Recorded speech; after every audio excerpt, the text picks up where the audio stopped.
এই যে আমি যে তোরে জোর করে শাড়ি পরাইছি, এটাতে তোর অনুমতি কি? ক। অসহ্য মনে হইতেছে খুললা দৌড় দেই। কি খুলতে অনেক মানে বিরক্তিকর শাড়ি পরা। কি সুন্দর লাগতেছে তোর লাল শাড়ি। মন চাইতেছে কি ভিক্ষা করতে পারবো ভিক্ষা দিয়ে চাওয়া লাগবো। ঠিক আছে, করতে কি করলি তুই? কি করলি? এই ভিডিও ছাড়বি না? এই ভিডিও ছাড়ুম, তুই না করছিস দেখে এই ভিডিও যাইব। একদম মনে হয় কি মাত্র কামড়া দিয়েছি।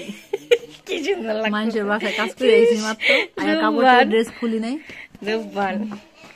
আমার বোন বাবুরে তোল কই জানি। তুমি আসছো? আমি তো ভাবছি লাভিব এটা। তুমি কি বলবা মাম্মি?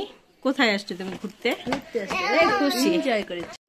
আমি জোর করে আমার বান্ধবীকে শাড়ি পরিয়েছিলাম এবং তার অভিজ্ঞতার কথা জিজ্ঞেস করেছিলাম। আর এটা ছিল আমাদের মাদারীপুরে রাতে বেড়ানোর সময়। হ্যালো, আসসালামু আলাইকুম বিউটিফুল পিপল, কেমন আছেন সবাই? আশা করি ভালো আছেন। আলহামদুলিল্লাহ আমিও ভালো আছি। সুমাইয়াস কালার্সে আপনাদেরকে স্বাগতম।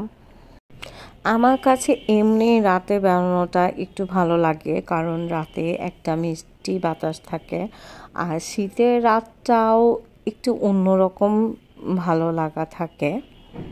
আর মাদারীপুর যে জায়গাটা, এটা আসলেই অনেক সুন্দর। আমরা বাসা থেকে বের হয়ে এখানে একটা বাচ্চাদের পার্ক ছিল, যেটা দূরের থেকেই দেখে আমার বাচ্চারা ঢোকার জন্য পাগল হয়ে গেছিল, যে মানে ওরা বারবার এখানে টানতেছিল। তো আমরা পার্কে ঢুকলাম এবং ছোটোর মধ্যে পার্কটা খুবই সুন্দর ছিল। আমি আমার বাচ্চাদের খুশি দেখে এতটা নিজে খুশি হয়ে গেছি, মানে আমি কতটা মজা করছি মানে ওইটা তো বাদই দিয়ে আমার বাচ্চারা অনেক অনেক মজা করেছিল এখানে। এবং দুইজন পার্ক থেকে কোনোভাবেই বের হইতে চাইতেছিল না। আর এই যে স্লিপ করা যেই এটা আমার বাচ্চাদের খুবই পছন্দ। ওরা এটা যেখানেই পায় তো এটাতে ওরা প্রচুর খেলে। যদিও এই জিনিসটার নাম আমি ভুলে গেছি, এখন আমার মনে পড়তেছে না। অনেক সময় ভয়েস দিতে গেলে অনেক কিছু ভুলে যাই, মাথায় থাকে না। প্লিজ এই ব্যাপারগুলো একটু ইগনোর করবেন। তো ওরা খেলতেছিল, আমিও আশেপাশে দেখতেছিলাম। আর এই জায়গাটার থেকে আমার দুই বাচ্চা একটুও নড়তে চাইতেছিল না। পরে আমরা পাশে ঘোড়ার একটা রাইড ছিল, বিশেষ করে মৃণাল এটা দেখে একদম পাগল হয়ে গেছিল এটাতে ওঠার জন্য। তো আমার এখানে এসে একটু মাথাটা ঘুরতেছিল। আমি আমার ফ্রেন্ডকে বলতেছিলাম আমি এটাতে দাঁড়াইতেই পারবো না। তো আমার ফ্রেন্ড তো আমার কলিজা, মানে সে আমার কষ্ট কিভাবে বুঝে আমি বুঝলাম না, এটাকে ফ্রেন্ড বলে। সে আমাকে বলতেছিল যে তোর দাঁড়ানো লাগবে না, আমি তোর ছেলেকে নিয়ে দাঁড়াই। তারও একটু একটু খারাপ লাগতেছিল, কিন্তু সে আমার জন্য স্যাক্রিফাইস করলো, বিশাল বড় স্যাক্রিফাইস। তো সে বাবুকে নিয়ে দাঁড়ায় ছিল। আর এটা আমার দেখি মাথা ঘুরাইতেছিল। তো আমি আমার হাজব্যান্ডকে বলতেছিলাম যে তোমার কি খারাপ লাগলো নাকি এখানে উঠে?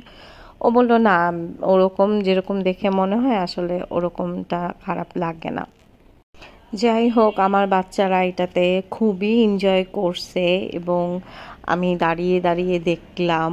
আর এখানে পার্কটাও একটু ঘুরে ঘুরে দেখালাম। এখানে আরও কিছু রাইড ছিল, মানে এক কথায় যেটা বলে আমার বাচ্চারা এখানে খুবই এনজয় করছে। ওদের কাছে খোলামেলা জায়গা বাচ্চাদের এইভাবেই পছন্দ।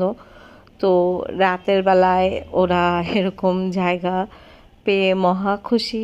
নর্মালি তো শহরে আসলে ওরকম টাইম করে আমাদের কোথাও যাওয়া হয় না, এরকম খোলা জায়গা বাচ্চারা পায়ও না। তো আমার বাচ্চাদের খুশি দেখে আমিও মহা খুশি। তো তারপরে আমরা দুই বান্ধবী, আমি ওকে বলতেছিলাম যে শাড়ি পরছি আর একটু ঢং করি। তারপরে ঢং করে কিছু ভিডিও ক্লিপ নিলাম। আর এখানে আমি ভাইয়াকে বলছিলাম যে ভাইয়া আমাদের কিছু ছবি তুলে দেন। তো ভাইয়া আসলে ছবি ভিডিও করতেছিল, আমরা বুঝি নাই।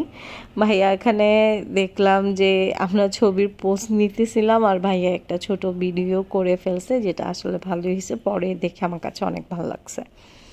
প্রত্যেকটা ক্ষেত্রেই ভাইয়া ছোট ছোট ছবি তুলতে গিয়ে ভিডিও করেছে। তো এখানে আমার বাচ্চার কোনো পার্টনার ছিল না, সে এই রাইডে উঠবে, তো আমি তার পার্টনার হয়ে গেলাম। তো আমি তাকে ইয়ে করতেছিলাম, তারপরে সে এখানে আবার একটু উঠলো এই রাইডটাতে, এটাও তার কাছে খুব ভালো লাগছে।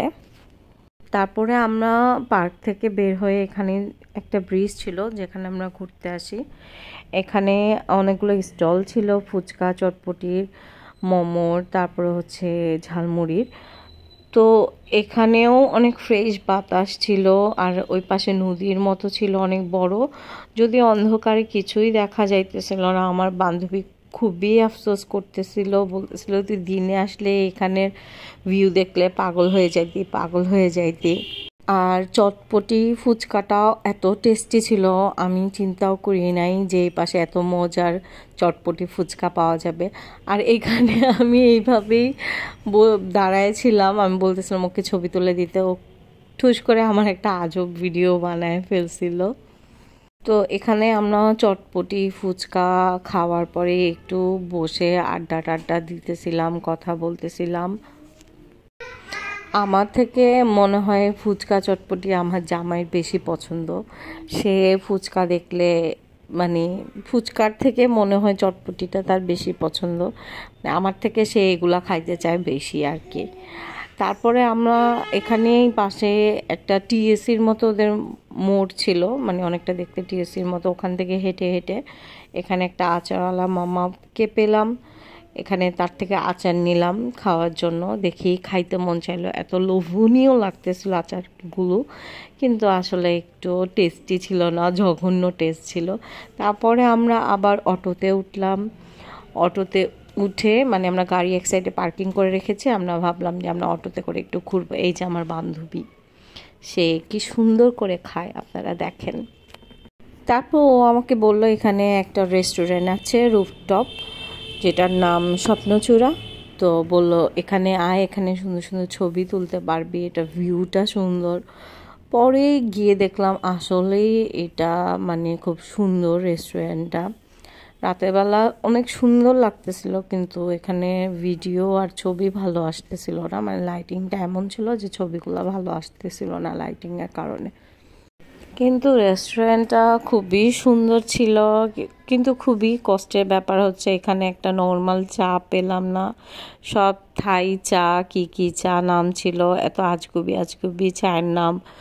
তো আমার দরকার ছিল ফ্রেশ নর্মাল এক কাপ চা, যেহেতু আমরা সকালে এখানে এসেছিলাম এবং সারা দিন ঘোরার মধ্যে ছিলাম, মানে কোনো রেস্ট নেওয়ার টাইম পাইনি, একটু ঘুমানোর টাইম পাইনি, শুধু ঘুরলাম। তো এর জন্য আমার এক কাপ নর্মাল চা দরকার ছিল, এবং আমার খুবই ক্লান্তি লাগতেছিল যে এক কাপ ফ্রেশ চা পেলে ভালো হতো। কিন্তু তারপরে কফি পেলাম, আমি কফি অর্ডার করলাম, কফিও না ঠিক, এটা ক্যাপাচিনো বলে, মানে জঘন্য এত জঘন্য টেস্ট ছিল এটা, মধ্যে কফির কোনো টেস্টই ছিল না, মনে হচ্ছিল শুধু ক্রিম খাইতেছি আমি। তারপর আমার লাবিব বাবা সে একটা জুস নিল, যেখানে আমি বারবার বলেছিলাম বরফ দিতে না, কিন্তু তারা তারপরও বরফ দিয়ে দিছে। তো এই তো ছিল। আর আমার হাজবেন্ড একটা আইসক্রিম নিয়েছিল ঠান্ডার মধ্যে, সে কেন আইসক্রিম নিল আমি এটাও বুঝলাম না। আমি আমার বান্ধবীকে বসে আমার কয়েকটা ছবি তুলে দাও, সে আমাকে সুন্দর করে ভিডিও করে দিতেছিল, যেটা আমি বুঝতে পারি নাই, এবং আমি তাকে বলতেছিলাম তুমি ভিডিও করতেছো আমার, সে বলল হ্যাঁ আমি ভিডিও করে দিচ্ছি তোমার। বান্ধবী আসলে এরকমই হওয়া উচিত, বান্ধবীদের সব কিছু বোঝানোর দরকার নেই, মানে আত্মার সম্পর্ক যে বান্ধবীদের সাথে থাকে তারা এইভাবে বোঝা যায় আমার কখন কি লাগবে, কখন আমি ছবি চাই, কখন আমি ভিডিও চাই। এই তো তারপর আমরা এখান থেকে খাওয়া দাওয়া শেষ করে, মানে সিম্পলি খাবার দাবার শেষ করে বাসায় চলে যাই, এবং বাসায় যেয়ে আমরা ডিনার করার জন্য বসি, এবং ভাইয়ারা টেবিলে খাবার দিতে চেয়েছিল। আমাদের এভাবে খাইতে আমরা অভ্যস্ত, আমার খাটে বসে খাইতে আমাদের ভালো লাগে। তো আমি আমার ফ্রেন্ডকে বললাম এইভাবেই খাবার দিতে। তো এখানে ভাইয়া আর আমার হাজব্যান্ড আড্ডা দিচ্ছিল আর খাওয়া দাওয়া করতেছিল। তো এইভাবে আমাদের একটা দিন শেষ হয়ে গেল মাদারীপুরে।